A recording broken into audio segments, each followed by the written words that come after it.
Grotesquely violated skeletons discovered recently in Ireland have thrown new light onto our ever-growing obsession with vampires and our fear of the undead.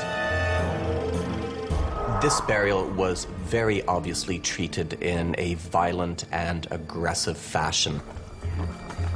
This is probably the most extraordinary deviant burial I've ever seen. I think the message is still the same. It's a very determined attempt to keep this person down. Archaeologists are now investigating why these bodies were subjected to such violence. The answer may lie in horrors that have haunted us for centuries. Milo, 25 years old, also showing signs of the condition of vampirism mentioned. There was this intense fear of vampires and revenants, people coming back from the dead and haunting the living. They were basically corrupting corpses that had kind of escaped from their graves and wandered about. The Irish skeletons can help us understand our ancient terror of the undead and even where it comes from.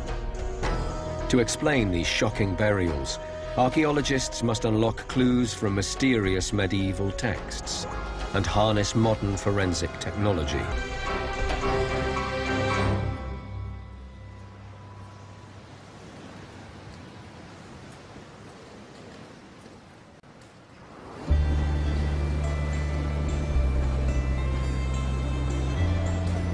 The mountains and lakes of Western Ireland have long been seen as a land of mystery, haunted by fairies and magic.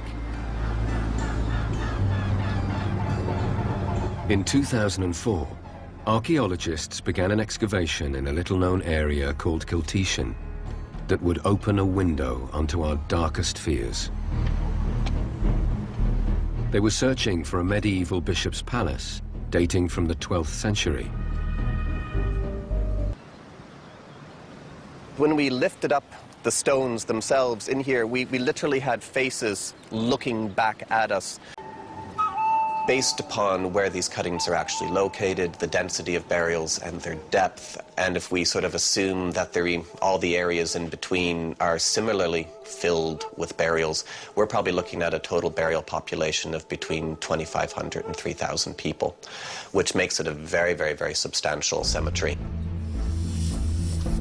Late one morning, Chris was called over to see a new skeleton emerging from the earth. This skeleton in particular was clearly treated in a very violent and aggressive fashion. Visually, it's quite striking, particularly the legs, the way they've been twisted and bent back up around the stone. It's really disturbing, and it's also shocking as well, but it also makes it very interesting. It seems that this large boulder was deliberately placed in the grave to deform the skeleton. Professor Mark Horton has excavated hundreds of medieval burials, and he is astonished by the find. It's almost as if they'd broken the body up, bound it in such a way that it couldn't possibly ever come back to life again. And as the skeleton was being uncovered, it was very, very clear that, yeah, there was this large stone stuck in the mouth. Visually, it's a very dramatic sort of image. None of the team had ever found anything like it before. But then there was another discovery. You always expect to find something unexpected on an excavation, but then when we found a second one, and in the exact same area, we knew we had something that was special.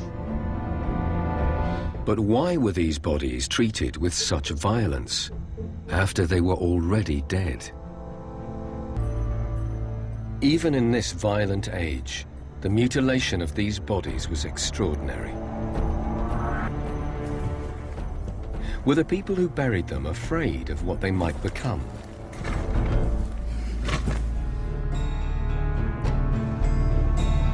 The strange burials in Ireland are not the only ones that have been found. They've also been discovered all over Western Europe. Skeletons weighed down with large boulders were excavated in the Czech Republic in the 1960s. Bizarre burials have also been found in England. And for a medieval burial in Southwell were found nails, not these actual ones, but very similar ones, that had been deliberately placed in the body.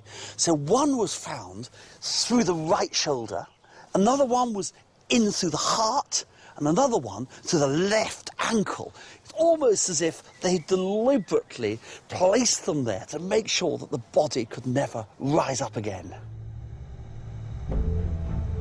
A number of burials have been excavated of people who have either had their heads cut off or been placed face down or had the legs tied or been mutilated in various other ways. There's even one that's got a spear thrust through it. Archaeologists and historians are beginning to believe that there may be a very particular reason for these disturbing medieval burials. I think the general explanation for this has to be that these are people who are seen as a threat. They're going to go on walking around after they've died, they're going to come out of their graves, and the living have to keep them down. Could the skull itself reveal any further clues about why the body was treated so violently? When it was recovered from the earth, it was already in an extremely fragile state. As the team cleaned and prepared it for analysis, they began to realize the extent of the damage. Do you think there's any chance of the skull actually being pieced back together?